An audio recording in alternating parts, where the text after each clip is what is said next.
House committee అనేది recommending authority అని గుర్తు చేశారు సీఎం రేవంత్.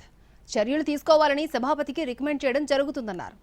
మంత్రి అవినీతికి పాల్పడితే సిబిసిఐడి విచారణ సరిపోతుందా అని హరీష్ రావు ప్రశ్నించారు. అందుకే తాము హౌస్ కమిటీ వేయాలని డిమాండ్ చేశామన్నారు హరీష్. వాళ్ళు అడిగిన సభ ఏదైతే హౌస్ కమిటీ ఉన్నదో ఈ హౌస్ కమిటీ రికమెండేషన్స్ తిరిగి నేను మళ్ళీ సిబిసిఐడికే పంపాలి. అధ్యక్ష, తమరు పంపాల్సింది ఎవరికి? సిబిసిఐడికో ఏసీబీకో ఏదో ఒక ప్రభుత్వ విచారణ సంస్థకే ఇవ్వాలి, లేదా కేంద్ర ప్రభుత్వానికి సిబిఐకి ఇవ్వాలి. సో ఈరోజు హౌస్ కమిటీ బదులు డైరెక్ట్ విచారణకి ఇచ్చినాం.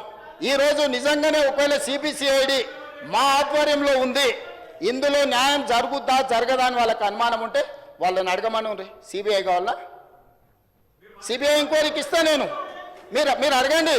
హౌస్ కమిటీ అడిగేది ఏంటంటే హౌస్ కమిటీలోకి హరీష్ రావు గారు రావాలి, హరీష్ రావు గారు రెవెన్యూ మంత్రిని బ్లాక్మెయిల్ చెయ్యాలి, వాళ్ళు ధరణిని అడ్డం పెట్టుకొని కొల్లగొట్టిన భూములను సక్రమం చేసుకోవాలి. ఇది వాళ్ళ ఆలోచన.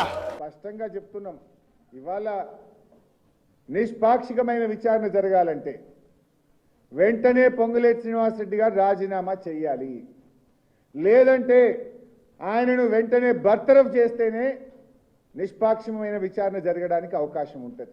అదర్వైజ్ సిబిసిఐడి అనేది రేవంత్ రెడ్డి జేబు సంస్థ, అది ప్రభుత్వానికి జేబు సంస్థ.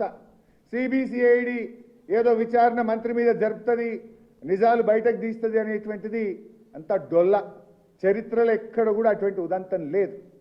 నిజాయితీగా జరగాలంటే, అన్ని విషయాలు బయటకు రావాలంటే సిట్టింగ్ జడ్జి చేత విచారణ జరపండి, మంత్రి గారిని బర్తరఫ్ చేయండి, హౌస్ కమిటీ వేయడానికి ముందుకు రావాలని బీఆర్ఎస్ పార్టీ పక్షాన డిమాండ్ చేస్తున్నాం.